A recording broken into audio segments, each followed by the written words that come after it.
రమాలా collections ఫిబ్రవరి 7న దిల్సుఖ్ నగర్ లో గొప్ప ప్రారంభం. గ్రాండ్ ఓపెనింగ్ సందర్భంగా ప్రతి ఒక్క బిల్లింగ్ కి ఒక ఆశ్చర్యకరమైన బహుమతి.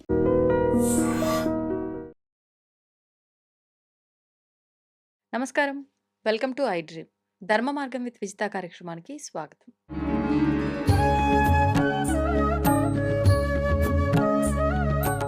ప్రస్తుతం మనతో పాటు ఉన్నారు ప్రవచనకర్త ప్రవీణ్ కుమార్ శర్మ గారు. ఇప్పుడు వారితో మాట్లాడి కాశీకి సంబంధించిన ఎన్నెన్నో విశేషాలు ఉన్నాయి. అయితే ఎన్నెన్నో మనందరికీ తెలియని విషయాలు కూడా దాగి ఉన్నాయి. అవన్నీ ఏంటి అనేది వారితో మాట్లాడి తెలుసుకునే ప్రయత్నం చేద్దాం.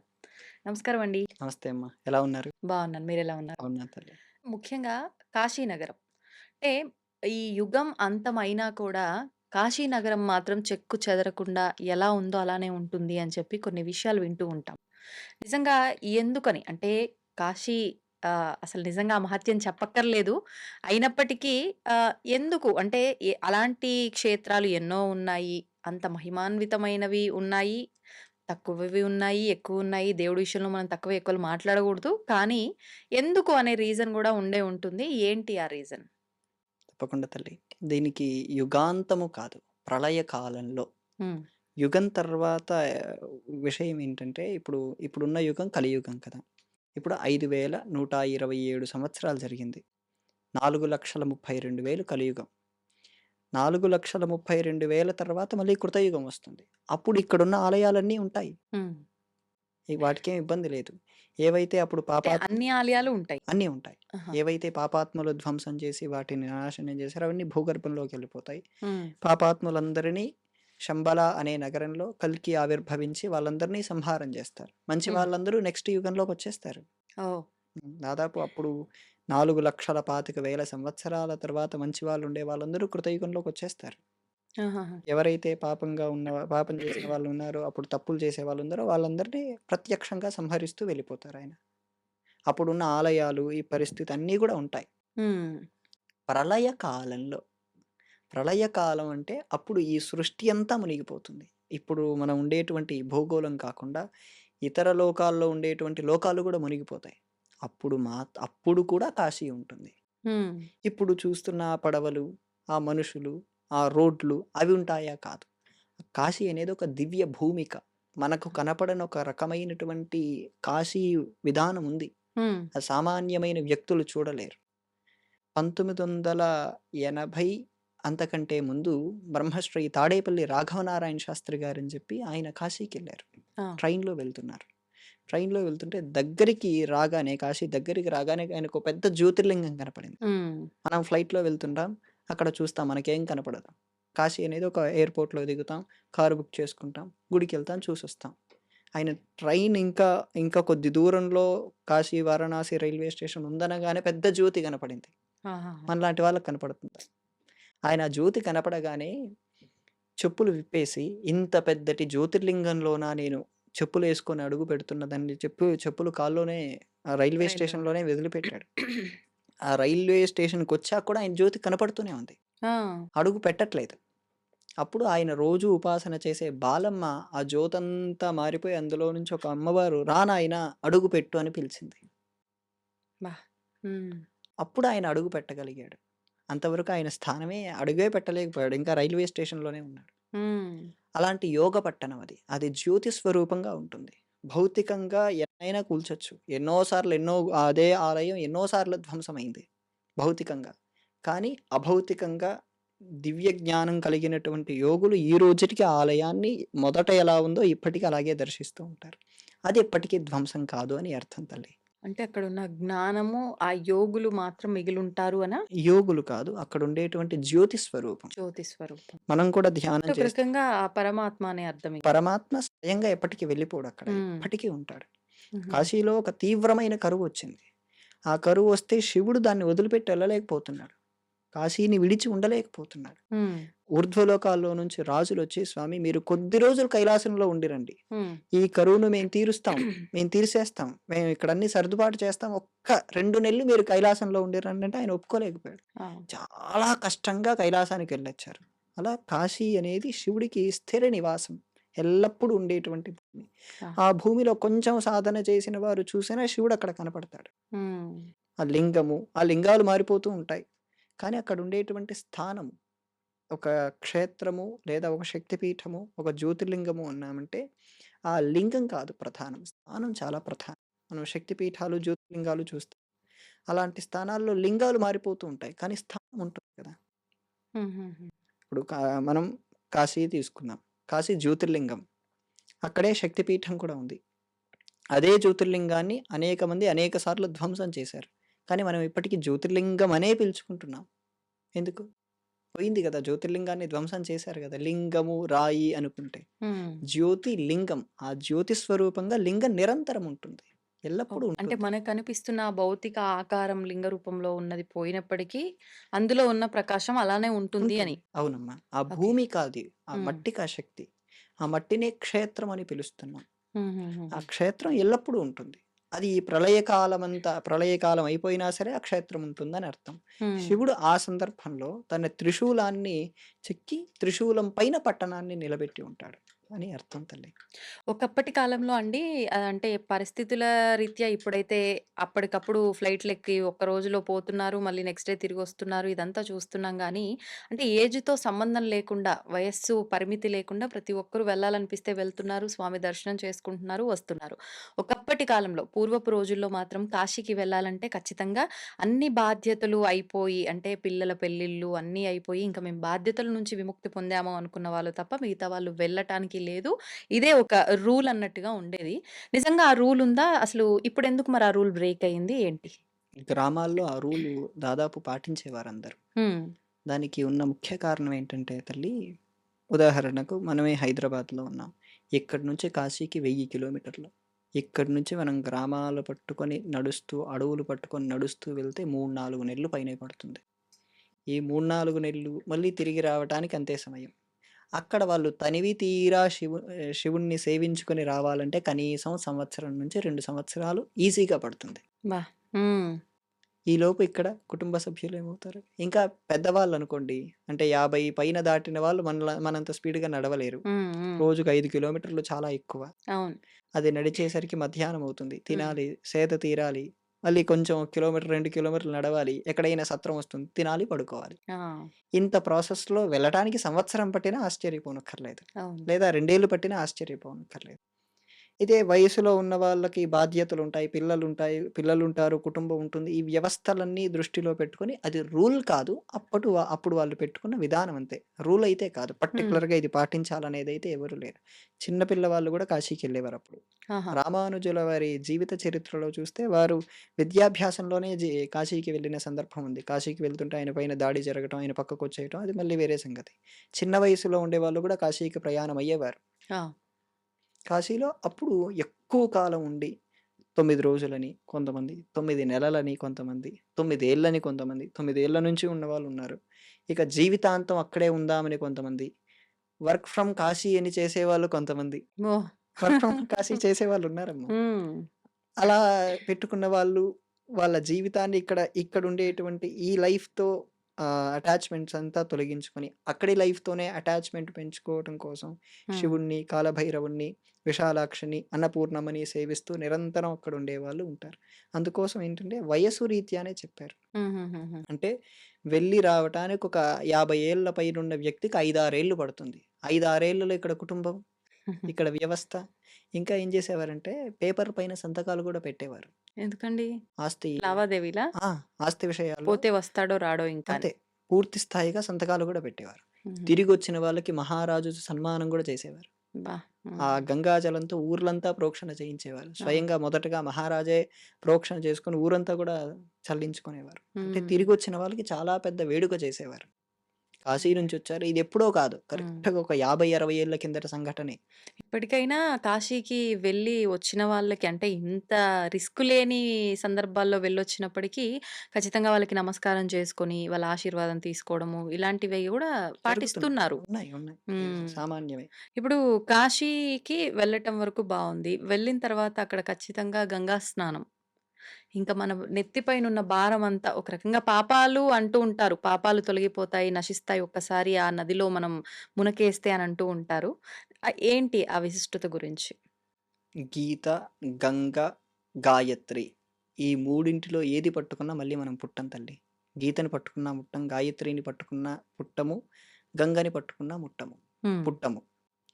ఈ గంగలో పాపాలనొక్కటే కాదు, మోక్షాన్ని ఇవ్వగలిగినటువంటి శక్తి కూడా ఉంది ఆ హ్మ్. నదికి.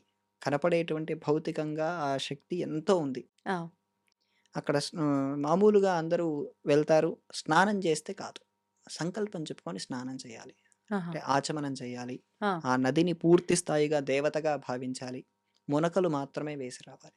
హ్మ్. ఈతలు కొట్టటం, సబ్బులు రాసుకోవటం, బట్టలు ఉతికేయటం షాంపూలు పెట్టుకోవడం. ఇలాంటివి అసలు చేయకూడదు. హ్మ్. అదప్పుడు నది కాదు.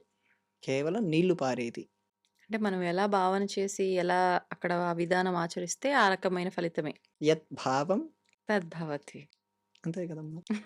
మనం ఫీలింగ్ ఎలా ఉంటుందో అదే కుదురుతుందక్కడ. అది హ్మ్. మీరు గంగా నది అని, నాకు స్నానం చేస్తే నా పాపాలు తొలగిపోతాయని, నేను ముక్తి పొందుతాననేటువంటి ఫీలింగ్ ఉంటే ఖచ్చితంగా ఆ ఫీలింగ్ 100% కలుగుతుంది. హ్మ్. ఇది నిజము అని నిరూపించుకోవటానికి కూడా చాలా సైంటిఫిక్ ఆధారాలున్నాయి. ఆ! 1890లో కొంతమంది విదేశస్థులు అసలు గంగా నదిని హిందువులు ఎందుకు పుణ్య నదిగా భావిస్తున్నారు? దీన్ని పాపాలు పోగొడతాయంటున్నారు. వాళ్ళెన్నో రకాలైన కలుషితాలు కలుపుతున్నారు. అసలు దీంట్లో ఉండేటువంటి శక్తి ఏమిటని చెప్పి కొన్ని మిషన్స్ పెట్టి పరిశీలన చేశారు. ఆ! ఎంతో రకాలైనటువంటి ప్రాణభయంకరమైనటువంటి విషవ్యాధులు ఉండేటువంటి వాటిని కూడా ఆ నీళ్ళలో కలిపి చూసారు. ఆ నీళ్ళు వెంటనే వాటిని సంహారం చేస్తుంది. హ్మ్. అర్థమైందమ్మా? అంటే ఎంత మహత్యం. ఆ నీటిలో సహజంగా ఆ శక్తి ఉంది. హ్మ్. ఇదెక్కడ హిమాలయాల్లో గంగోత్రి అనే ప్రదేశంలో పుట్టి అనేక రకాలైనటువంటి ఔషధ మొక్కల్ని తాకుతూ అనేక వేల మైళ్ళు ప్రయాణం చేస్తూ వస్తున్న దాంట్లో ఆ సహజంగా ఆ శక్తి ఉండటం వల్ల పాశ్చాత్యులు దీని గురించి ఒక 20, 30 మంది కలిసి ఒక పెద్ద రీసెర్చ్ ఆర్టికల్స్ రాశారు దీని గురించి. హ్మ్. అంటే మనం నమ్మేది ఏదో మూఢనమ్మకం కాదు. దీని వెనుక సరైనమైనటువంటి విశ్వాసమే ఉంది. ఈ విశ్వాసానికి వెనుకున్నటువంటి శాస్త్రీయమైన కోణం గూడా ఉందని చెప్పి దీనికొక పద్ధతి వాళ్ళు నిరూపణ చేశారు. కానీ ఇంత గొప్పతనం ఉంది గానీ, మనం అక్కడికి వెళ్లి నది స్నానం చేస్తేనే తప్ప, కాశీ నుంచి మనం ఆ గంగా జలాన్ని ఇంటికి తీసుకొచ్చుకోకూడదు అని గూడా ఒక విశ్వాసం ఉంటుంది. నిజమే తల్లి. ఎందుకనండి? అక్కడుండేటువంటి నీళ్ళకు అది విధానం అది. అక్కడుండే నీళ్ళు మాత్రమే. ఓన్లీ కాశీలో కాశీలో. ఉండే హ్మ్. ఆహా! ఆ నీళ్ళలో ఏంటంటే అక్కడ పక్కనే హరిశ్చంద్ర ఘాట్ అని, అక్కడే మణికర్ణికా ఘాట్ అని ఈ శవదహనాలు చేసి శవాలు దాంట్లోకి విసిరేస్తూ ఉంటారు. ఆ! సగం కాలిపోయిన తర్వాత కొన్ని సార్లు విసిరేస్తారు. కొన్నిసార్లు అక్కడే అస్థికలు కలుపుతారు. అవును. ఆ అస్థికలు కలిపే ప్రదేశంలో ఏంటంటే, వాళ్ళ అస్థికలు మనం తీసుకొచ్చిన దాంట్లో వచ్చాయనుకోండి, హ్మ్. అందరూ కాశీకెళ్ళి ఏం చేస్తారు? అస్థికలు కలుపుతారు గదా!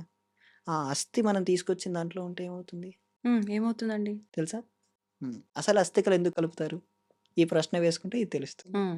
ఎందుకు కలుపుతారంటే, ఒక శవాన్ని దహనం చేసిన తర్వాత, దాన్ని తర్వాత అస్థి సంచయనం అని చేస్తారు. అంటే కాలిపోయిన ఎముకలన్నిటిని ఒక హ్మ్. కుండలో పెట్టుకుంటారు. 11 రోజు అయిపోయిన తర్వాత వాళ్ళు పుణ్య నదుల్లో కలపటం కోసం తీసుకెళ్తారు. అవును. ఆ ఎముక ఏదైతే ఏ నీళ్ళలో అయితే ఉంటుందో హ్మ్. అన్ని లక్షల సంవత్సరాలు లేదా అన్ని వేల సంవత్సరాలు వాళ్ళు స్వర్గంలో ఉంటారు. లేదా వాళ్ళ ఇష్టమైన లోకాల్లో ఉంటారు. ఇది ఆ! ముఖ్యమైన విషయం.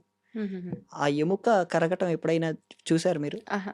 ఎముక ఎప్పుడైనా కరుగుతుందా? గోరు, ఎముక ఎప్పటికీ ఎప్పటికీ కరగనివి. కాదు, కరుగుతాయి. కరుగుతాయా? ఎప్పటికీ కాదు, కరుగుతాయి. ఆ! అరుగుతాయి గానీ కరగడం గూడా ఉంటాయా అండి ఉంటాయి. ఎముక? ఆ! కానీ చాలా ఏళ్ళు పడుతుంది. హుహు. కనీసం కాశీలోనే ఈ ఎముకలు కలపటం చేస్తే ఒక 1000-2000 ఏళ్ళు పడుతుంది కరగటానికి. ఓహో! మనం ఆ నీళ్లు తీసుకొనొస్తే ఒక ఎముకో లేదో ఒక వాళ్ళ చితాభస్మము దీంట్లో కలిసిందనుకోండి, హ్మ్. వాళ్ళకు మనం వాళ్ళు ప్రాప్తి పొందేటువంటి నుంచి పక్కకు తప్పించిన వాళ్ళమవుతాం. ఆ! అందువలన ఏం చేసేవారు? అప్పుడది మనకు దోషంగా మారుతుంది. మారుతుంది. ఎందుకంటే ఆహా! దాంట్లో ప్రేతం కలుస్తుంది కదా! ఓకే. దాని నుంచి ఏం చేసేవారంటే ఆహ్, కాశీకి వెళ్ళిన వారు తప్పకుండా ప్రయాగ కూడా వెళ్లి రావాలి.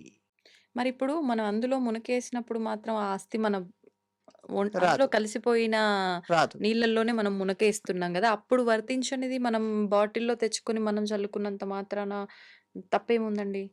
మీరు దాని లోపలుండేటువంటివన్నీ తీసుకొచ్చుకుంటున్నారు. హుహుహు. అవునా? కాదా?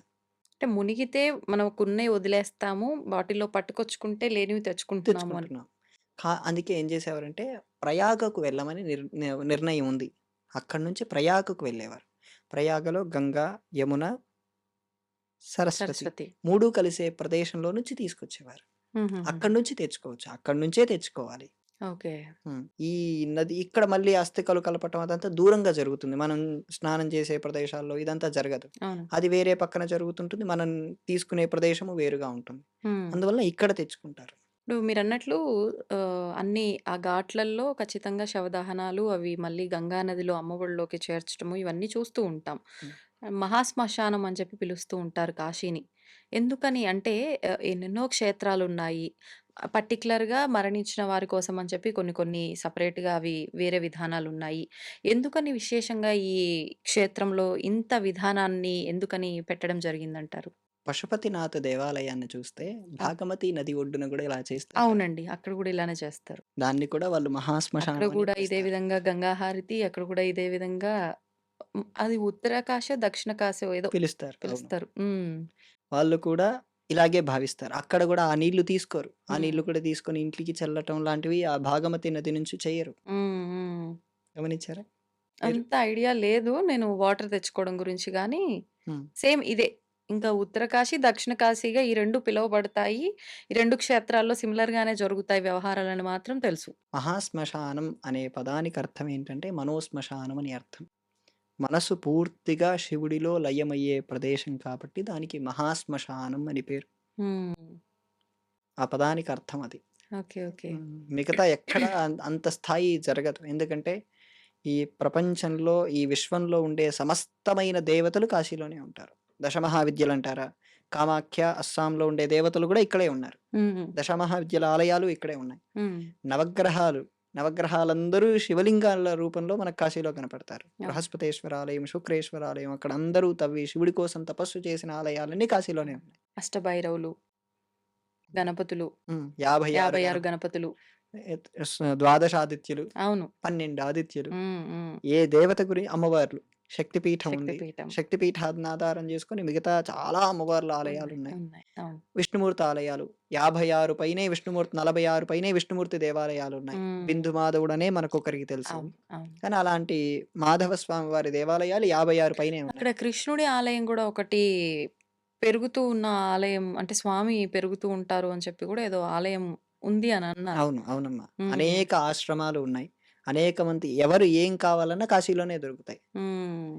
ఇంతటి వైభవం ఉంది కాబట్టే కాశీని మహాశ్మశానం అని ఇలా రకాలు పిలుస్తారు. ఇప్పుడు చాలామందండి అక్కడ మరణించిన వాళ్ళ చెవిలో స్వామి సాక్షాత్తు పరమశివుడే వచ్చి రామతారక మంత్రాన్ని బోధిస్తాడు అని చెప్పి, దానికి నిదర్శనంగా అక్కడ మరణించిన ప్రతి ఒక్కరికి చెవు పైకి లేసినట్టుగా ఉంటుంది అని చెప్పి, ఇవన్నీ కూడా చెప్తూ ఉంటారు. ఇదంతా వాస్తవమే అంటారా? వాస్తవమేనండి. హ్మ్. వాస్తవమా అని పరిశీలించటం కోసం రామకృష్ణ పరమహంస చూసాడిది. హ్మ్. ఆయన కాశీకి వెళ్ళినప్పుడు తారక మంత్రాన్ని శివుడు ఉపదేశిస్తున్నాడు ఏంటని చెప్పి ఆయన ధ్యాన భూమికలో వెళ్ళినప్పుడు అదంతా ఆయన శివుడు చనిపోయిన ప్రతి ఘాటు దగ్గరికెళ్ళటం, హ్మ్. ప్రతి ఒక్కరి చెవిలో తారక మంత్రాన్ని ఉపదేశించడం ఇవన్నీ రామకృష్ణ పరమహంస స్వయంగా చూసాడు. ఆహాహా! అంటే మనలాంటి సామాన్యులం అది పరిశీలన చేయలేకపోవచ్చు. హ్మ్. చెక్కలు పెడతారు, శవాన్ని తీసుకొస్తారు, చుట్టూ తిరుగుతారు, గంగా నదిలో స్నానం చేస్తారు, వెంటనే వెలిగిస్తారు, వీళ్ళెళ్ళిపోతారు. కానీ అదంతా పరిశీలన చేసి ఒక 2, 3 గంటలు ఉండగలిగితే అవన్నీ మనం గూడా గమనించొచ్చు. హుహు. అక్కడే కొంతమంది ఈ శవం పెట్టిన వెంటనే కొంతమంది తాంత్రికులొచ్చి ఆ శవం పైన కూర్చోవటం చూసారా? ఆహా! లేదు. శవం పైకి వచ్చి కూర్చుంటారు. వాళ్ళ సాధనలవి. ఇప్పటికినా? ఇప్పటికి. నేను మొన్న వెళ్ళినప్పుడు కూడా చూసానది. హుహుహు. దాన్నే శవ సాధన అంటారు. శవ చింతామణి వాళ్ళకు దానికి సంబంధించిన పద్ధతులేవో పెట్టుకున్నారు. చెప్తారు. హ్మ్. అంటే శవం పైన సాధన చేస్తే చాలా తొందరగా, శీఘ్రంగా సిద్ధిస్తుంది వాళ్ళ విద్యల్లో. ఓహ్! అందుకలా శవం అలా పెట్టిన వెంటనే దానిపైన కూర్చొనొచ్చి సాధన చేసేటువంటి తాంత్రికులు కూడా ఉంటారక్కడ. హుహుహు. హ్మ్. ఒక విద్య ఉండేదమ్మా. ఈ రోజుటికి అది పాటిస్తున్నారో లేదో తెలీదు గానీ మొన్న మాత్రం జరిగింది. కాశీని మహారాజులు పాలిస్తున్నప్పుడు 100 మంది 100 సెక్టార్స్ నుంచొస్తారు. ఫర్ సపోజ్ మీరున్నారు. యాంకరింగ్‌లో మీరు చాలా ఎక్స్‌పర్ట్. దానికి సంబంధించినటువంటి ప్రశ్నలన్నీ ఒక 10 రాస్తారు. చాలా డీప్‌గా ఉంటాయి ఆ ప్రశ్నలు. సామాన్యుడికి పై చదువుకున్న వాడికి అర్థం కావు.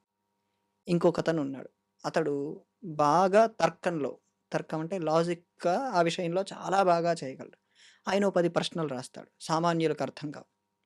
అలా 100 మంది 100 విద్యల్లో నుంచి ఆరితేరిన వారుంటారు. హ్మ్. ఆ 100 మంది కలిసి ఒక ఆయన్ని ఇంటర్వ్యూ చేస్తారు. హ్మ్. ఈ 100 మంది కలిసి ఈ ఒక్కడు కూర్చున్నవాడు సమాధానం చెప్పగలిగితే, ఆ ఒక్కడిని కాశీ మహారాజు స్వయంగా వచ్చి హ్మ్. ఆయన ఒక గుర్రం పైన ఒక ఏనుగు పైన కూర్చోబెట్టి ఆయనకు స్వర్ణమాల మెడలో వేసి హ్మ్. కాశీ విశ్వనాథుడి దగ్గర తీసుకెళ్ళి దర్శనం చేయించి అందరి దర్శనాలు చేయించి ఆయన్ని కాశీ నగరమంతా తిప్పుతారు. ఓహ్! అలాంటి ఇది సాధన చేయాలి, అలాంటి విద్యలు పొందాలన్నా కూడా కష్టం. అంటే అదేదో బయట సాధన చేస్తే దేవత అనుగ్రహిస్తే వచ్చేదే కొంతమే. కానీ హ్మ్. మన ప్రయత్నం ఉండాలి. మన ప్రయత్నమే దీంట్లో 90% ఉంటుంది. హుహుహుహు. ఇప్పుడు మీరున్నారు. మీకు యాంకరింగ్ ఒక్కటే తెలుసు. నేనున్నాను. నాకు చెప్పడం ఒకటే తెలుసు. హ్మ్. కాదు. 100 రకాల విద్యలు మనకు తెలిసుండాలి. ఓకే. ఓకే. 100లిట్లో పూర్తి స్థాయిలో అవగాహన ఉండాలి. అలాంటిది అక్కడ ప్రకాశించేది. పండితులు హుహుహు. దాంట్లో పాల్గొనడానికి చాలా ఉత్సాహం చూపిచ్చేవారు. అందుకే అక్కడ ఒక యూనివర్సిటీ గూడా ఉంది. చెప్పండి. కాశీ విశ్వవిద్యాలయము. ఓహో! అంటే అక్కడ ఈ విద్య నేర్పిస్తారా? ఆ! కాశీ విశ్వవిద్యాలయం ఉండేదక్కడ హ్మ్. ఒకప్పుడు. ఆ విద్యల్లో ఇలాంటివి పాల్గొనటానికి అనేక మంది చాలా చాలా దూరాల నుంచి వచ్చేవారు. ఓహోహో! హ్మ్. అంటే ఇంకా ఇలాంటి రహస్యాలు ఎన్నో దాగి ఉన్నాయి కాశీ నగరము అనగానే. ముఖ్యంగా ఇప్పుడు ఈ కాశీ యాత్ర అనేది ఒక కాశీకే వెళ్ళాము, దర్శించుకున్నాము, ఇంక అయిపోయింది అన్నట్లుగా కాకుండా, కాశీకి, రామేశ్వరానికి ఒక సంబంధం ఉంటుంది. కాశీకి వెళ్ళి ముందర రామేశ్వరం వెళ్ళాలి. లేదంటే రామేశ్వరం వెళ్ళి కాశీకొచ్చి మళ్ళీ రామేశ్వరం వెళ్ళాలి. ఏదో మెలిక ఉంటుంది మొత్తానికి నాకు సరిగ్గా అవును. గుర్తులేదు. అవును. అలా అయితేనే కాశీ యాత్ర సంపూర్ణమైనట్లు అని చెప్పి అంటూ ఉంటారు. ఇంకొకటి అక్కడ నదిలో జలమో, ఇసుకో తీసుకొచ్చి ఇక్కడ, ఇక్కడ తీసుకొచ్చి అక్కడ కలపటమో ఏదో చేస్తారు. అప్పుడే సంపూర్ణమవుతుంది అని చెప్పంటారు. ఇది హ్మ్. ఎందుకని? చెప్తాను. ఇక్కడి నుంచి మనం ప్రయాణం చేసి మన దగ్గర రామేశ్వరమే కాబట్టి, రామేశ్వరంలో ఇసుక తీసుకొని, సముద్ర స్నానం చేసి, రామేశ్వర స్వామిని దర్శనం చేసుకొని, బావుల్లో స్నానం చేసి, ఆ ఇసుక పట్టుకొని కాశీకి వెళ్ళి, అక్కడ స్నానం చేసి, అక్కడ కలపకుండా మీరన్న ప్రయాగలో కలపాలా? కరెక్ట్ అండి. కరెక్టేనా అండి? కరెక్టే. ఆ! అక్కడ కలపాలి. ఓకే. అక్కడి నీళ్లు తీసుకొచ్చి, ఇక్కడ రామేశ్వర స్వామికి అభిషేకం అంటే చేయాలి. వెంటనే జరగాలా? ఒకే యాత్రలో ఆలస్యంగా అయినా ఇవి జరగాలా? మన దగ్గర తెచ్చిపెట్టుకుంటే ఆలస్యంగా అయినా చేయొచ్చు. ఓకే. ఇప్పుడు ఫ్లైట్‌లో అవకాశం ఉంది కాబట్టి. హ్మ్. హ్మ్. ఇప్పుడు అక్కడ ఇసుక తీసుకొని, జాగ్రత్తగా పెట్టుకొని, ప్రయాగ వెళ్ళి కాశీ వెళ్ళాలి. కాశీ వెళ్ళాలి. గంగా స్నానం చేయాలి. అవన్నీ చూసి మళ్ళీ అక్కడి నుంచి ప్రయాగ వెళ్ళి, ప్రయాగలో కలిపితేనే కుదురుతుంది. హుహు. హ్మ్. ఇదంతా జరిగితేనే సంపూర్ణమవుతుంది. సంపూర్ణమవుతుంది. ఇది నేనేదో నోటి మాటతో చెప్పటం కాదు. కంచి పరమాచార్య స్వామివారు ఇది 1940, 20, 1930 ఆ ప్రాంతంలో ఈ విషయాన్ని ఆయన స్వయంగా చేసి చూపించారు. హుహుహు. హ్మ్. ఆయన స్వయంగా అక్కడ ఇసుకని తీసుకొని, దాచిపెట్టుకొని, కొన్ని సంవత్సరాల తర్వాత ప్రయాగలో వెళ్లి కలిపారు. వెంటనే కలపలేదు. ఇప్పుడు ఇసుక వరకు తీసుకొచ్చి మనం వెంటనే కాశీ వెళ్ళడానికి కుదరలేదు అంటే ఇంట్లో పెట్టుకుంటే పర్వాలేదు. పర్వాలేదు. మరి మీరు కాశీలో గంగా జలాన్ని ఇంట్లో పెట్టుకోవద్దు. అందులో ఏమన్నా అస్థి అవును. అవి ఏమన్నా ఉంటే ప్రమాదము, అవును. దోషంగా మారుతుంది అన్నారు. కాశీకి వెళ్ళి మళ్ళీ వెంటనే రామేశ్వరం వెళ్ళటం కుదరక ఆ జలాన్ని అంటే కాశీ నుంచి తేవట్లేదు గానీ మనం ప్రయాగ నుంచి. కానీ చాలామంది నమ్మేది కాశీ నుంచే తేవాలి అని జెప్పి. అలా తెచ్చిపెట్టుకున్నప్పటికీ గూడా దోషమే ఉంటుందా? దోషం అనటం కంటే, పక్క వాళ్ళకు ముక్తినిచ్చేది మనం లాగినట్టుంటుంది. అది దోషం కింద పరిగణించం. హ్మ్. దోషం కాదు గానీ, పక్కవాడికి ముక్తొచ్చేది మనం లాగేసినట్టుంటుంది. ఓకే. ఓకే. మనం స్నానం చేయటం వేరు. హ్మ్. మనం అవి తీసుకొచ్చుకోవటం వేరు. నేను నీళ్లు తాగటం వేరు. నేను నీళ్లు తీసుకెళ్ళిపోవటం వేరు. హ్మ్. తేడా ఉందా? అవును. అవును. ఆ ఉంటుంది. తేడా అది దోషమని చెప్పలేము. దోషం కాదు. హ్మ్. అదమ్మా. ఇప్పుడు కాశీ అనగానే మళ్ళీ, మళ్ళీ వెళ్ళాలి అనిపించే అంటే వెళ్ళిన తర్వాత నిజంగా ఏదో భారమంతా దిగిపోయి చాలా తేలిగ్గా బెలూన్ వదిలేస్తే ఎగిరినట్టుగా అనిపిస్తుంది తేలిగ్గా. అంటే నా ఫీలింగ్ అయితే అది అందరి విషయంలో ఎలా ఉందో తెలీదు గానీ. కానీ అలా వెళ్ళామా, చూసామా, వచ్చామా అన్నట్లుగా మిగతా క్షేత్రాలకు వెళ్ళినట్టుగా కాకుండా హడావిడిగా వెళ్తే ఖచ్చితంగా ఉండాలనిపించే క్షేత్రమే కాశీ. అయితే చాలామంది వెళ్ళి 2 రోజులో, 3 రోజులో ప్రశాంతంగా దర్శించుకొని స్పెండ్ చేసి రావడం కన్నా కొన్ని రోజుల పాటు అక్కడే ఉండాలి అని ఎక్కువగా ఆలోచించేవారుంటారు. 9 రోజులు కానియండి, 9 నెలలు కానియండి, తల్లి గర్భంలో ఎలా అయితే ఉంటుందో ఒక శిశువు, అలా ఉండాలి కాశీ క్షేత్రంలో అని చెప్పి అంటూ ఉంటారు. ఇది నిజంగా మన శాస్త్ర ప్రకారంగా, పురాణాల ప్రకారంగా ఉందా? లేదంటే ఎవరి అనువుగా వాళ్ళు నిర్ణయించుకున్నదా? అది అలా కొనసాగుతూ వస్తోందా? అష్టాదశ పురాణాల్లో స్కాంద పురాణం అని ఉంది. స్కాంద పురాణంలో కాశీఖండం అని అద్భుతమైన చాలా విస్తృతంగా ఉంటుంది. ఆ ఖండంలో మీరు చెప్పినటువంటి విషయాలుంటాయి. ఓహ్! 9 రోజులు సాధన చేస్తే ఒక ఫలితం. 9 నెలలు సాధన చేస్తే ఒక ఫలితం. సాధన అంటే క్షేత్రంలో మనం స్వామిని దర్శించుకొని, గంగా స్నానం చేసి నిదురిస్తే సరిపోదా? అంటే ప్రత్యేకించి ఇంకేమైనా చేయాలా? శివజపం చేయాలి. జపం ఖచ్చితంగా హ్మ్. చేయాలి. హ్మ్. సాధన అనే పదానికి అర్థం ఏంటంటే, అక్కడ కాశీ వరకు గంగా స్నానం ప్రతిరోజు, శివ దర్శనం ప్రతిరోజు, శివనామం నిరంతరం. ఇది సాధన. హుహుహు. అర్థమైందమ్మా? అంటే భోజన నియమాలు ఇలాంటివి కూడా ఏమన్నా ఉండాలా? యథావిధిగా మనం ఎలా తింటున్నామో ఏకాదశి అక్కడ? తప్ప మిగతా రోజంతా భోజన నియమాలు మామూలుగానే ఉండొచ్చు. ఏకాదశి ఉపవాసం అంటే ఉండేవాళ్ళు. మన ఇంట్లో ఉంటే ఎలా ఉంటామో అక్కడ కూడా మనం అలా ఉండొచ్చు. కాశీలో ఉపవాసాలు లాంటివి ఎవరు పాటించరు తెలుసా మీకు? తెలీదండి. కాశీలో మధ్యాహ్నం 12:30, 1 అయ్యేసరికి ఆకలితో ఉన్న వాళ్ళని ఎవరిని చూడలేం. ఓహ్! ఈ ప్రపంచంలో ఎక్కడ అలాంటి అద్భుతం మనం చూడలేం. హ్మ్. ఈరోజు నాకు అన్నం దొరకలేదు అనేటువంటి యాచకుడు ఎవరు ఉండరక్కడ. హుహుహు. మధ్యాహ్నం 2 అయ్యేసరికి అందరి కడుపుల్లో అన్నం ఉంటుంది. హ్మ్. ఏకాదశి లాంటి నియమాలు పాటించిన వాళ్ళకి కూడా అన్నం దొరుకుతుంది. ఓహోహో! అప్పుడు అలాంటి క్షేత్రమే బావుంది. కదమ్మా మనకు అవును. కావాల్సింది. అవును. వాళ్ళకు అడుక్కోవాల్సిన అవసరం కూడా లేదు కదా అప్పుడు. హ్మ్. మధ్యాహ్నం అన్నం పెడుతున్నారు. రాత్రి టిఫిన్ పెడుతున్నారు. అవును. ఇంకేం కావాలి? మరిప్పుడు ఇలా ఈ కొంతకాలం అక్కడ ఉండి మనం ఈ జపము, ఈ ఆరాధన, ఈ దర్శన భాగ్యము ఇవన్నీ చేసుకోవటం వల్ల ఏంటండి ఫలితం? ఇష్టప్రాప్తి. ఫర్ అంటే సపోజ్ నేనున్నాను. నాకు ఓ మంచి ప్రమోషన్ రావాలి అనుకోని నేను కాశీకి వెళ్ళి ఓ 9 రోజులు, 9 రాత్రులు నిద్ర చేసి, ఒక ఒక రోజుకో 10,000 సార్లు శివజపం చేసి, రోజు విశ్వనాథ దర్శనం చేయటం, 2 పూటల హ్మ్. అక్కడ గంగా స్నానం చేయటం ద్వారా నేను అనుకున్న పనులు జరుగుతాయి. మనసులో మానసికమైనటువంటి శక్తి సంకల్పం పెరుగుతుంది. మీరన్నటువంటి ఆ బర్డ్ వింగ్స్ ఒస్తాయి మనకు. పూర్తి హ్మ్. స్థాయిగా ఆధ్యాత్మికంగా మంచి ఉన్నతిని పొందుతాం. ఆహా! హ్మ్. మరి కాశీ అనగానే మనకి గంగా హారతి చాలా విశేషం. ఎందుకని? ఆ మొ నియమం ఏంటి? అంటే ఖచ్చితంగా ఈ సమయంలో ఎవ్వరెక్కడున్నా అలర్ట్ అయిపోతారు. అందరూ అక్కడొచ్చి కూర్చుంటారు ఆ హారతిని చూడ్డానికి. నిజంగా చాలా కన్నుల పండుగగా ఉంటుంది. ఎందుకనండి? గంగని దేవత అని భావించి వాళ్ళు పూజ చేసి హారతిస్తున్నారు. హ్మ్. గంగని దేవత అని భావించినప్పుడు ఆ ఫీలింగ్ ఉంటే ఖచ్చితంగా బావుంటుంది. హ్మ్. మొట్టమొదటగా కాశీకి ఇలా గంగా హారతిద్దామని ప్రారంభమైంది కాశీలో కాదు. ఆ! హరిద్వార్‌లో. ఓహ్! హరిద్వార్‌లో ఎప్పటినుంచో అలా గంగమ్మని దేవతగా భావించి, హారతిచ్చి పూజ చేసేటువంటి సంస్కృతి వాళ్ళకెప్పటినుంచో ఉంది. హుహుహు. అక్కడి నుంచే ఇక్కడ ఇవ్వటం మొదలుపెట్టారు. మనం నేపాల్‌లో ఈ భాగమతి నదికి కూడా అలాగే చేస్తారు. అవునా? ఇటువైపేమో పశుపతినాథ ఆలయం. హ్మ్. మధ్యలో చిన్న నది. చాలా పెద్ద నది కూడా కాదు. చిన్న నది. హ్మ్. పక్కనే కొండలెక్కువగా ఉంటాయి. ఆహాహా! మీరు నేపాల్ వెళ్లారు గదా! అవును. పశుపనె వెళ్ళినా. వెళ్ళినా. అది హ్మ్. చాలా కొండలు. అవును. ఎక్కడెక్కడి ఎటు నుంచో చూసినా కొండలే. దూరం నుంచి కూడా చూస్తారు ఈ హారతి. అవును. అప్పుడెలా? అప్పుడు హ్మ్. పశుపతినాథ్‌కి, ఆ భాగమతి నదికి ఏం చెప్తాం అప్పుడు? హ్మ్. ఓకే. ఓకే. అందుకే మనం ఇదే విషయాన్ని హ్మ్. రాజమండ్రిలో గోదావరి హారతి అని కూడా అవును. ఇస్తున్నారు. ఉంటుంది. అవును. అంటే అక్కడ కూడా ఎక్కడైనా సరే నదిని దేవత అని భావించినప్పుడు హారతిచ్చేటువంటి ఆ దృశ్యాన్ని హ్మ్. అక్కడనే కాదు, ఏదైనా అమ్మవారి గుడిలో హారతిస్తున్నప్పుడు అదే ఆనందం మనకు కలుగుతుంది. అవును. అలా అదే నదిని దేవతగా భావించేటువంటి తత్వం మనం పెంచుకోవాలి. ఆ హ్మ్. పెంచుకున్నప్పుడు ఆ విశేషం అందులో కనపడుతుంది. హ్మ్. ఆ కనపడినప్పుడే ఆ ఫీలింగ్స్ ఒస్తాయి.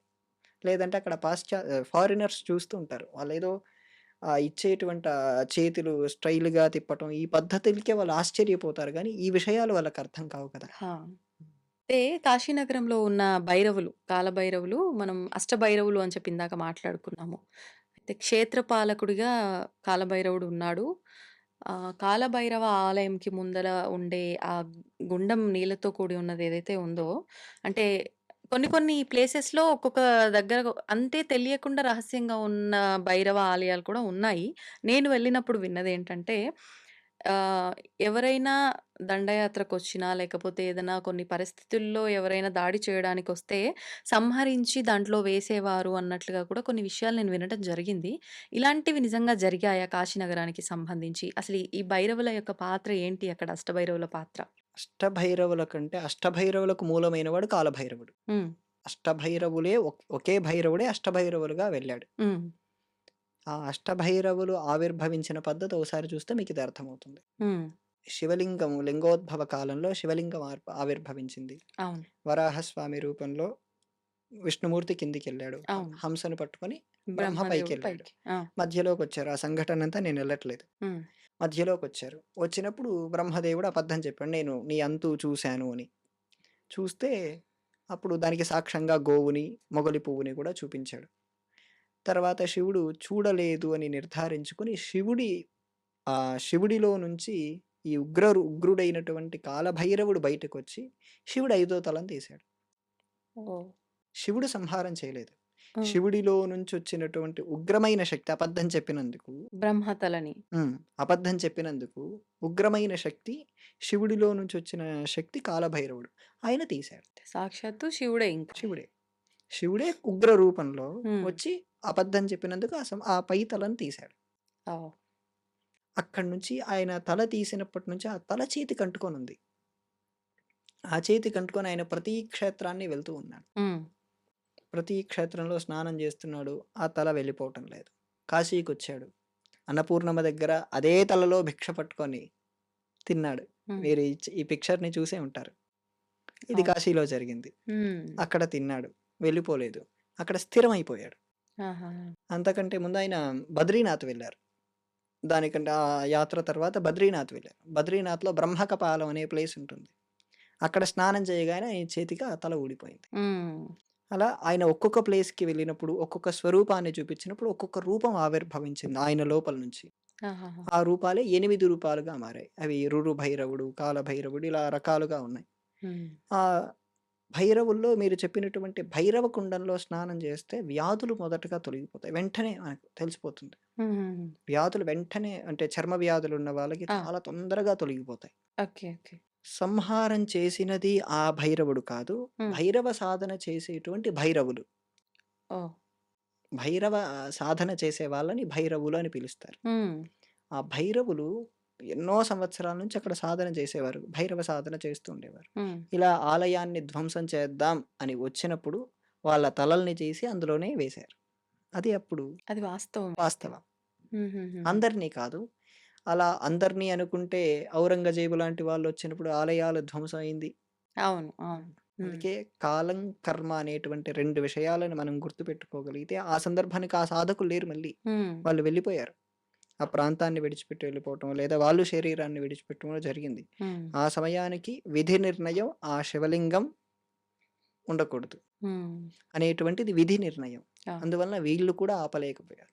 లేదంటే కాశీలో ఎంతోమంది సాధకులున్నారు. అవును. వాళ్ళొక్క నిమిషం కాశీ గురించి వాళ్ళ తపస్సును స్పెండ్ చేస్తే ఔరంగజేబు లాంటి వాళ్ళు క్షణాల్లో బూడిదైపోతారు. కానీ ఎందుకు కుదరలేదు? ఆ! మనం భైరవుడి ఆలయం చుట్టుపక్కల పరిశీలన చేస్తే ఎంతోమంది సాధకులుంటారు. హ్మ్. వెళ్లారా మీరు కాలభైరవ స్వామి దేవాలయానికి? ఆ! ఆ వెనక వైపుకి వెళ్ళాలి. ఆ! ఆ వెనక వైపు ట్రాఫిక్ ఉంటుంది. ఆ అవును. ట్రాఫిక్ దాటి వెళ్తే చాలామంది భైరవ సాధకులుంటారు. హ్మ్. వాళ్ళు ఒక్క నిమిషం అందరూ కలిసి ఒక్క నిమిషం స్పెండ్ చేయగలిగితే అలాంటి ధ్వంసాలే జరగవు. కానీ ఎందుకు జరిగిందంటే విధి నిర్ణయం, శివుడి నిర్ణయం అనుకోవాలి. ఓకే. కాశీ నగరానికి గ్రామ దేవతగా ఉంది వారాహి అమ్మవారు. కానీ వారాహి అమ్మవారిని మనం డైరెక్ట్‌గా దర్శించుకోవడానికి లేదు. పైనుంచి ఒక చిన్న రంధ్రంలో నుంచి అమ్మవారిని మనం దర్శనం ముఖం చేసుకోవాలి చూడాలి, పక్కన అని కాళ్ళు అంటూ చూడాలి. ఉంటారు. దీనికి కూడా ఒక రీజన్ ఉంది అని అంటూ ఉంటారు. ఒకసారి. తప్పకుండా. ఒక విగ్రహంలో 3 రకాలైనటువంటి ఒక విగ్రహము అనేటువంటిది చెప్పాలంటే ఎలా చెప్తాం? ఒక మూర్తిని ఎలా చెప్తామంటే శాంతమూర్తి, భోగమూర్తి, యోగమూర్తి. హుహు. హ్మ్. ఇప్పుడు అమ్మవారున్నారు. శ్యామలమ్మ యోగమూర్తి, లలితమ్మ మహామూర్తి, జ్ఞానమూర్తి. మనకు ఉగ్ర రూపంలో ఉండేది వారాహి. ఆవిడ తత్వాన్ని చూసి మనం గమనించుకోలేం. హ్మ్. ఎందుకంటే ఆహ్, ఆ విగ్రహంలో ఉండేటువంటి ఆకర్షణీయమైనటువంటి కళే ఉగ్రంగా ఉంటుంది. కోపంగా కాదు ఉగ్రంగా ఉంటుంది. హ్మ్. కోపం కంటే పై స్థాయి అది. ఆహా! ఆ స్థాయిని చూసి సామాన్యులైనటువంటి వ్యక్తులు తట్టుకోలేరు. హ్మ్. అక్కడుండేటువంటి అర్చకుడితో నేను మాట్లాడినప్పుడు ఆయన ముఖం చూసి పూజ చేయలేదు. హ్మ్. చేయలేడు. అంటే వాళ్ళు కూడా లోపలికెళ్ళి అమ్మవారికి లోపలికెళ్తారు. ఆ! వస్త్రాలు మారుస్తారు. అభిషేకాలు లాంటివి చేస్తారు. హ్మ్. ముఖం చూసి 2, 3 నిమిషాలు ముఖాన్ని చూసి చేద్దామంటే కుదరదు. వాళ్ళ సాధన నిలబడదంతా. హుహుహుహు. కాశీలో వారాహి ఒక్కటే కాదు. హ్మ్. 5, 6 రకాల వారాహిలున్నారు. అవునా? ఆ! ఆహాహా! మనకు అలాంటి ఆ వారాహి మనకది క్షేత్రపాలక అమ్మవారు. కానీ ఆ వారాహిని ఆధారం చేసుకొని ఎలాగైతే ఇప్పటిదాకా కాలభైరవుడికి అష్టభైరవులు ఎలా ఉన్నారో, హ్మ్. ఈ వారాహిని అమ్మవారు ఆధారం చేసుకొని ఇంకా 5, 6 వారాహి అవునా? అమ్మవార్లున్నారు. ఇప్పుడు చాలామంది చెప్తారండి కాశీకెళ్తే ఖచ్చితంగా కొన్ని కొన్ని తప్పకుండా దర్శించుకొని రానిదే ఆ ఫలితం ఉండదు. దర్శన ఫలితము అని చెప్పి. అలాంటివి ఏమున్నాయి? అండ్ వారాహి అమ్మవారి విషయానికొస్తే గూడా ఖచ్చితంగా కాశీకెళ్తే గ్రామదేవత గాబట్టి మేము వచ్చాము, మేము వెళ్తున్నాము అన్నట్లుగా ఆమెకు గూడా మనం అలా వెళ్ళి కలిసి రావాలి అనేమో కొంతమందంటారు. కొంతమంది ఆమె ఉగ్ర రూపం గాబట్టి వెళ్ళొద్దు, వెళ్ళిన తర్వాత నుంచి కొంచెం మన విధానాల్లో మార్పొస్తుంది ఉగ్రరూపం కాబట్టి అని అంటూ ఉంటారు. ఇది ఎలా తీసుకోవచ్చంటారు? కాశీకి వెళ్ళినప్పుడు చేయాల్సినవి గాదు. హ్మ్. ఇంటి దగ్గర స్టార్ట్ అయ్యేటప్పుడే ఓ పని జేయాలి. ఆ! ఏంటండి? మన గ్రామ దేవతకి చెప్పాలి. ముందిక్కడ చెప్పి పర్మిషన్ తీసుకొని వెళ్ళాలి. అంతే కదమ్మా! ఇంట్లో వెళ్తున్నప్పుడు తండ్రికి చెప్పి ఎలా వెళ్తామో, లేదా అవును. భార్య అయితే భర్తకు చెప్పి, పిల్లలకు చెప్పి ఎలా వెళ్తామో, హ్మ్. ఆవిడ మనల్ని రక్షిస్తున్న దేవత గాబట్టి గ్రామ దేవతకి చెప్పకుండా ఎక్కడికెళ్తాం? అంతేలెండి. ఇంట్లో మొదటి శుభలేఖ కూడా మన గ్రామ దేవతకి, కులదేవతకే ఇవ్వాలి. అది కూడా జరగట్లేదు. హ్మ్. అలా ముందు మన ఊర్లో స్టార్ట్ అయ్యి, అక్కడ మొదట కాలభైరవుడు, ఆ పక్కనుండేటువంటి త్రయంబకేశ్వరుడు, ఆ హ్మ్. పక్కన బావిలో నీళ్లు తాగి, అక్కడి నుంచి వచ్చి, ఆ తర్వాత గంగా స్నానం చేయటం. హ్మ్. గంగా స్నానం ముందు చేయకూడదు. విశ్వనాథ దర్శనం కాలభైరవ దర్శనం అవ్వాలి. తర్వాత గంగా స్నానం చేయాలి. ఓహో! డైరెక్ట్‌గా వచ్చి స్నానం ముందే చేసి నేను ఆ! కాలభైరవుడి దగ్గరికెళ్తానంటే కుదరదు. ఎందుకనండి?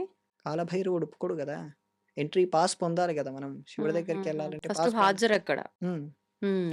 పాస్ తీసుకోవాలి కదా! ఓకే. ఆ పాస్ కాలభైరవుడి దగ్గర తీసుకుంటాం. హ్మ్. అక్కడ తీసుకొని ఆ పక్కనే త్రయంబకేశ్వర స్వామి వారి దేవాలయం అని ఉంటుంది. హ్మ్. అక్కడ బావిలో నుంచి నీళ్ళు తీసుకోవచ్చు. మనమే తోడుకోవచ్చు. హ్మ్. ఆ బావిలో నుంచి నీళ్లు తీసుకున్నా ఈ షుగర్ లాంటి వ్యాధులు తగ్గుతూ ఉంటాయి. ఆహా! అందుకు అక్కడ బావిలో నుంచి నీళ్లు తాగటం. అక్కడి నుంచి మళ్ళీ ఈ గంగా స్నానం దగ్గరికి రావటం. అక్కడ స్నానం చేయటం. హ్మ్. విభూతి పెట్టుకోవటం. విభూతి అనేది ఆడవాళ్ళు కూడా పెట్టుకోవాలి. విభూతి పెట్టుకోవటం. అప్పుడు విశ్వనాథ దర్శనం, విశాలాక్షి అమ్మ దర్శనం, పక్కనే ఉన్న అన్నపూర్ణాదేవి దర్శనం. ఇవి చేసి వారాహి అమ్మవారి దర్శనం చేయాలి. చేయాల్సింది. చేయాల్సిందే. ము ఆఖరణ. ముఖం ఒక కన్నంలో నుంచి, హ్మ్. కాళ్ళు ఒక కన్నంలో నుంచి చూడగలగాలి. కానీ హ్మ్. ఇప్పుడు 9 తర్వాత కూడా దర్శనాలు చేయిస్తున్నారు కొన్నిసార్లు. అవును. మాక్సిమం 10 లోపు దర్శనం పూర్తవుతుంది. తెల్లవారుజామున నుంచి కాస్త ఎర్లీగానే అమ్మవారి దర్శనం కంప్లీట్ అవుతదని అవుతుంది. అంటారు. 4:30, 5 అవును. ఆ ప్రాంతం నుంచి మొదలవుతాయి. ఆ! ఒక 5 గంటలే ఏదైనా. 5 అవును. గంటల తర్వాత ఉండదు. ఉండదు. ఇది ఒక్క రోజులో పూర్తి చేయాలంటే ఇదమ్మా. హ్మ్. కానీ ఒక్క 20, 30 రోజులు ఉండగలిగిన వారు అనుకుంటే కాశీని పూర్తి స్థాయిగా ఎక్స్‌ప్లోర్ చేయొచ్చు. అక్కడున్న అంటే ప్రతి రాయి ఒక దేవ్ దేవతగానే మనకు కనిపిస్తుంది కాశీలో. అవును. మీరన్నట్టు అందరూ సకల దేవతలు అక్కడే ఉన్నారన్నట్టు గణపతి గూడా. ఒకరు, ఇద్దరు గాదు 56 గణపతులు మనం ఇందాకే మాట్లాడుకున్నట్టు. ఎందుకని ఇన్ని రకాల గణపతులక్కడ? ఒక్కొక్కరు ఒక్కొక్క విధంగా వెలిసారు. హ్మ్. పోలాండ్ అనే దేశం నుంచి ఒక పాశ్చాత్యుడొచ్చాడు. హ్మ్. పాశ్చాత్యుడొచ్చి ఇప్పుడు చెప్పిన ఈ 56 గణపతుల పైన రీసెర్చ్ చేశాడు. హుహు. ఆ ఉన్న స్థానాలేంటి? ఎవరు పెట్టారు? ఏంటని అక్కడ ఆయన, ఇంకా ఈ కాశీ హిందూ యూనివర్సిటీ నుంచి ఒక ప్రొఫెసర్ వీళ్ళిద్దరూ కలిసి హ్మ్. రాడార్స్, జీపీఎస్ సిస్టమ్ కావాల్సినటువంటి ఎక్విప్‌మెంట్ అంతా తీసుకొచ్చుకొని, ఆ 56 గణపతుల పైన రీసెర్చ్ చేస్తే అవన్నీ కాస్మిక్ ఎనర్జీ సెంటర్స్ అని చెప్పి ఆయన తేల్చాడు. హుహుహు. అవన్నీ వైశ్విక చైతన్యానికి, విశ్వంలో ఉండేటువంటి ఒక యూనివర్స్‌ని సరైన ఒక శక్తి కేంద్రాన్ని సరైన ప్రదేశంలో హ్మ్. ఎలా పెట్టగలిగారు? అవన్నీ ఎలా వచ్చాయని చెప్పి ఆయన పెద్ద రీసెర్చ్ చేసి ఒక పెద్ద రీసెర్చ్ ఆర్టికల్ రాసాడమ్మా. ఆహాహా! అంటే అవన్నీ ఒక శక్తి కేంద్రాలు. ఇప్పుడు గణపతులు గూడా మనం నార్మల్‌గా చూస్తున్న గణపతి దేవాలయాల్లో లాగా ఉండరు. ఉండడు ఉండరు. స్వామక్కడ. హనుమంతుడిని చూస్తున్నామేమో అన్నట్లుగా అనిపిస్తుంది. చెండూరం కలర్‌లో ఉంటారు కొన్ని సింధూరం. కొన్ని చూడ్డానికి. అలా కనిపిస్తూ ఉంటారు. ఆకారం గూడా మనకు కొంచెం వింతగానే అవును. కనిపిస్తూ ఉంటారు. మనం ఉత్తరాదిలో ఏ గణపతిని చూసినా సింధూరం పూయకుండా ఉండడు. అవును. కారణం ఎందుకనండి? సింధురాసురుడు అని ఒక రాక్షసుడుండేవాడు. ఆ! ఆ సింధురాసురుడు లోకాల్ని బాధ పెడుతుంటే గణపతి చిన్న పిల్లవాడిగా వెళ్ళి హ్మ్. ఆయన్ని సంహారం చేసి ఇలా అనుకుని మొత్తం శరీరానికి పూసుకున్నాడు. ఓహ్! ఆయన్ని ఇలా దూది పింజలా నలిపేసి మొత్తం ఆహాహా! శరీరానికి రాసుకున్నాడు. ఓకే. ఓకే. దాంతో అప్పటినుంచి గణపతికి, హ్మ్. హనుమంతుడికి హ్మ్. ఇద్దరికీ సింధూరం రాయటం అలవాటుగా ఉంది. హనుమదాలయాలు గూడా ఎన్నో ఉన్నాయి. మనకు రామచరితమానస్, తులసీ రామాయణం అనేది గూడా అక్కడే ఉంది. హ్మ్. అలాగే హనుమాన్ చాలీసా మనందరం అవును. చదివేటువంటి ఒరిజినల్ మాన్యుస్క్రిప్ట్. ఆ గోస్వామి తులసీదాస్ రాసిన ఒరిజినల్ మాన్యుస్క్రిప్ట్ గూడా అక్కడే ఉంది. అది ఒరిజినల్ రాసింది కూడా కాశీలోనే. హుహుహుహు. కాశీలో కాదు వేరే ప్రదేశంలో. అది ఈ రోజుటికి మాన్యుస్క్రిప్ట్ ఒరిజినల్ అక్కడే ఉంది. అనేకమైన హనుమదాలయాలు కనపడతాయి. సంకటమోచన హనుమదాలయాలు కనపడతాయి. ఆహాహా! అమ్మవారి దేవాలయాలంటామా, అష్టాదశ శక్తి పీఠాల్లో ఓ శక్తి పీఠం. హ్మ్. గణపతా చెప్పుకున్నాం. సుబ్రహ్మణ్యుడికి లెక్కలేనన్ని ఆలయాలు. ఆ! హ్మ్. నవగ్రహాల్లో ఉండే దేవతలు రాహువు, కేతువు వీళ్ళు కూడా అక్కడొచ్చి తపస్సు చేశారు. హ్మ్. శుక్రుడైతే ఒక పెద్ద బావి తవ్వి, ఆ బావిలో నుంచి నీళ్లు తీసి, రోజుకక్కడుండేటువంటి శివలింగాన్ని అభిషేకం చేస్తూ, శివుడి దర్శనమయ్యేంత వరకు అక్కడున్నాడు. ఈ నవగ్రహాలు, అష్టదిక్పాలకులు. ఇంద్ర, హ్మ్. అగ్ని, యమ, నిరుతి, వరుణ, వాయు, కుబేర, ఈశ వీళ్ళందరూ ప్రతిష్ఠించిన ఆలయాలు కూడా ఉన్నాయి. హుహుహు. వీళ్ళే కాకుండా కాశీలో కరువొచ్చినప్పుడు శివుడు ఒక్క 2, 3 నెలలు పైకెళ్ళినప్పుడు, కైలాసానికి వెళ్ళినప్పుడు దివోదాసుడనేటువంటి రాజొచ్చాడు. ఆ దివోదాసుడు కాశీని పరిపాలించిన ఒక రాజు. ఆ రాజులు ప్రతిష్ఠించిన దేవాలయాలు కూడా ఉన్నాయి. ఇవన్నీ కొన్ని కోట్ల సంవత్సరాల నాటి దేవాలయాలు. ఓహ్! సూర్యుడికి చెందిన 12 దేవాలయాలు ఉన్నాయి. కృష్ణుడి పుత్రుడైనటువంటి సాంబుడు హ్మ్. సూర్యుడిని ఈ కాశీ క్షేత్రంలోనే దర్శనం పొందాడు. ఆయన ఆహా! తపస్సు చేసి ఒక కుండం దగ్గర స్నానం చేసి హ్మ్. అక్కడే సూర్య దర్శనాన్ని అక్కడే పొందాడు. సాంబ పంచాశిక అనే ఒక 50 శ్లోకాల గ్రంథం సూర్యుడి పైనే రాశాడు ఇక్కడే కాశీ క్షేత్రంలో. హుహుహుహు. కృష్ణుడి పుత్రుడు. ఓకే. ఓకే. అలా కాశీ అనేది సమస్త విద్యలకి, సమస్త జ్ఞానానికి అన్ని రకాల ఏ విషయం కావాలన్నా కాశీ వెళ్ళిపోవచ్చు. కాశీలో ఇప్పటికీ కొన్ని ప్రాంతాల్లో అంటే నది ఒడ్డున గూడా కొన్ని కొన్ని శివలింగాలుండి అర్చనలు అవి ఇవి చేస్తూ ఉంటారు. అలా ఉన్న ప్రదేశాల్లో స్వామికి ఇప్పటికీ మాంసాహారము అంటే చేపలు ఇవి నివేదిస్తారు అని చెప్పి ఇది వాస్తవమేనా అండి? అవాస్తవం. అవాస్తవం. హ్మ్. ఎవరు నివేదిస్తారు? భక్తులు. ఎక్కడ? ఎవరికి తోచినట్టుగా వాళ్ళంటే నది ఒడ్డునే అలా శివలింగాలు ఉండటం వల్ల ఎవరికి తోచినట్టు వాళ్ళ అభిషేకాలు అవి చేసుకొని స్వామికి వాళ్ళు తినే అంటే మాంసాహారం ఈ రోజున వాళ్ళు వండుకుంటే అదే మాంసం కానీ, మత్స్యం కానీ తీసుకొచ్చి స్వామికి నివేదన చేయడం ఇలాంటివి కూడా చేస్తూ ఉంటారు. కాశీలో గంగా ఒడ్డున ఉండేటువంటి వారెవరు మాంసం తినరమ్మా. అహా! ఒడ్డున ఉండేవాళ్ళు అనట్లే. అక్కడ అదే కాశీనగరంలో నేను చెప్పేది. హ్మ్. ఆ పంచక్రోషి అంటారు. హ్మ్. ఆ పంచక్రోషిలో ఉండేవాళ్ళు మాంసం తినరు. హుహుహు. పంచక్రోషిలోకి మాంసం ఎలో లేదు. హ్మ్. మరెలా తింటారు? ఓకే. ఇది వేరే వేరే ప్రాంతాల్లో జరగచ్చేమో గానీ కాశీలో జరగదు. లేదు. హ్మ్. అసలు ఎప్పుడూ లేదు. ఎప్పుడూ లేదు. ఓకే. మాంసం ఒక లింగానికి నివేదన పెట్టడం లాంటిది హ్మ్. భక్త కన్నప్ప చరిత్రలోనే చూస్తాం తప్ప మిగతా ఇంకెక్కడ ఎక్కడా లేదు. కనపడదు. ఆయన ఓకే. కన్ను తీసి కన్ను పెట్టగలిగాడు. అవును. అంటే ఇది తప్పుడు సమాచారమే అంటారు. నిజమే. మనకు కాశీ అనగానే గుర్తొచ్చేది. కాశీ నగరంకి మనం వెళ్తున్నాము అంటే ఖచ్చితంగా ఏ ఫోటో షాప్‌లో జూసినా, ఎక్కడ జూసినా త్రైలింగ స్వామి. ఆయనకు సంబంధించి కూడా ఒక చరిత్ర ఉంది అక్కడ వివరణ అంటూ ఉంటారు. అవునమ్మా. ఆయన ఇప్పటికీ సజీవంగానే ఉన్నారు అని అంటూ ఉంటారు. కొన్ని కొన్ని విషయాలు చెప్తూ ఉంటారు. దాని సజీవంగా లేరు. గురించి హ్మ్. ఆయన 280 సంవత్సరాలు శరీరంతో బ్రతికిన ఒక యోగి. ఆయన మన తెలుగువారు. తెలుగువారు కాబట్టి ఆయనకి త్రైలింగ స్వామి అనేటువంటి పేరొచ్చింది. అంతకుముందు ఆయనకి సన్యాసనామం ఉంది. హుహు. ఆ సన్యాసనామం అందరికీ తెలీదు. ఆయన తెలుగువారు కాబట్టి త్రైలింగ స్వామి అని పిలుస్తూ ఉంటారు. ఓహ్! ఆ త్రైలింగ స్వామి ఎక్కువ శాతం ఆయన ఒక 120 ఏళ్ళు, 130 ఏళ్ళు కాశీలో ఉన్నారు. ఆయన గంగా నదిలో అలా పడుకొని 5, 6 గంటల పాటు ఉండేవారు. హుహు. 5, 6 గంటల పాటు అలాగే ఉండేవారు. రాజులొచ్చి చూసేవారు. ఒకరోజు ఒక ఆయన దిగంబరంగా నడుస్తూ వెళ్తున్నారు. అప్పుడది పాశ్చాత్యులు పాలిస్తున్నారు. హ్మ్. వాళ్ళు పాలిస్తున్నప్పుడు ఏంటంటే, ఆయన్నలా చూసి అక్కడుండేటువంటి ఆడవాళ్ళు కంప్లెయింట్ చేశారు. ఆ! ఆయన్ని పోలీసులొచ్చి కోర్ట్‌కి తీసుకెళ్లారు. ఆ! కోర్ట్‌కి తీసుకెళ్తే అక్కడుండేటువంటి జడ్జ్ ఈయన్ని ఒక యోగిగా చూడలేదు. మామూలు వ్యక్తిగా చూసారు. పక్కనుండేవాళ్ళు ఈయన యోగత్వాన్ని తెలుసుకొని నమస్కారాలు పెడుతున్నారు. హ్మ్. అప్పుడు ఆయన జడ్జు ఈయన్ని చూస్తూ, "నేను మాంసాహారం తింటాను. నువ్వు తింటావా?" అన్నాడు. అలా అయితే నేను గూడా ఒకటి వేస్తాను. నేను తినేది మీరు తింటారా? అని ఈయన తిరిగి వేశాడు. మీరు తినేది శాకాహారమే గదా! బ్రహ్మాండంగా తింటాను. ఆయన శాకాహారం తినలేదు. ఆయన వెంటనే అక్కడ కూర్చున్నాడు. హ్మ్. కూర్చొని ఆయన మలాన్న ఆయన తిన్నాడు. ఇదిగో నేను తిన్నాను గదా! నువ్వు తిను. ఆ! వాడు భయపడిపోయాడు.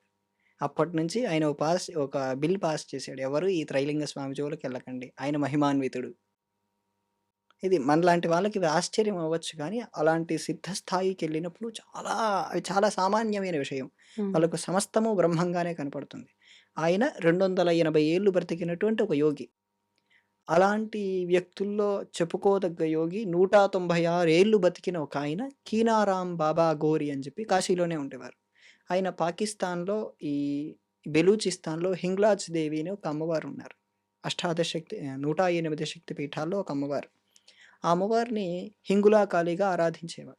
అక్కడి నుంచి ఆయన కాళీ దర్శనం అక్కడి నుంచి పొంది, ఆ కాళీని ఇక్కడి వరకు తీసుకొచ్చి, ఇక్కడ కాశీలో కీనారాం బాబా అఘోరి ఆయన ఒక హింగులా కాళీ అమ్మవారిని ప్రతిష్ఠ చేశారు. ఆయన 196 ఏళ్ళు బతికున్నారు. హుహు. మనం ఊహించగలమా? ఈయన 280 ఏళ్ళు బ్రతికున్నారు. ఊహించగలమా? లేదు. ఇప్పటికీ త్రైలింగ స్వామి ఆయన సమాధి అదంతా ఉన్న ప్రదేశంలోకి కిందకి కొంచెం దిగినట్టుగా ఉంటుంది. అక్కడికెళ్తే ఆయన దర్శనం ఇస్తాడు. ఆయన సమాధిలోంచే చాలా మందికి ఉపదేశం చేస్తాడు అని చెప్పి అంటూ ఉంటారు.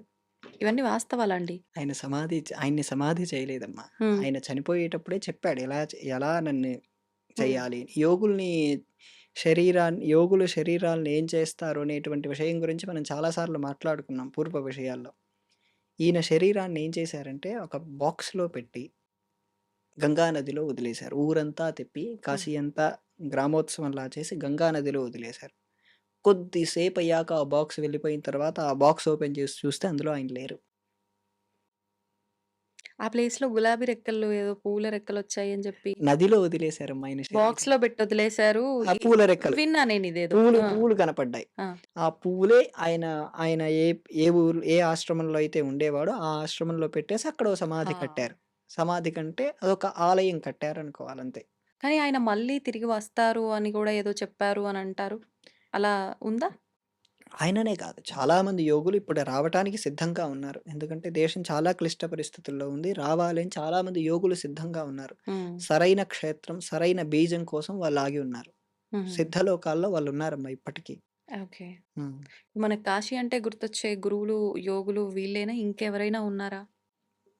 అందరికీ గురువైన విశ్వనాథుడున్నాడు. అందరికీ ఆనందాన్నిచ్చేది. మహాగురువు. అంతే. మహాగురువు, మొదటి గురువు. అంతే. ఆయన్ని మించిన వారెవరూ లేరు. సంతోషమండి. చాలా చక్కగా వివరించారు కాశీ క్షేత్రానికి సంబంధించిన విశేషాలన్నీ కూడా. ధన్యవాదాలు. నమస్తే అమ్మ.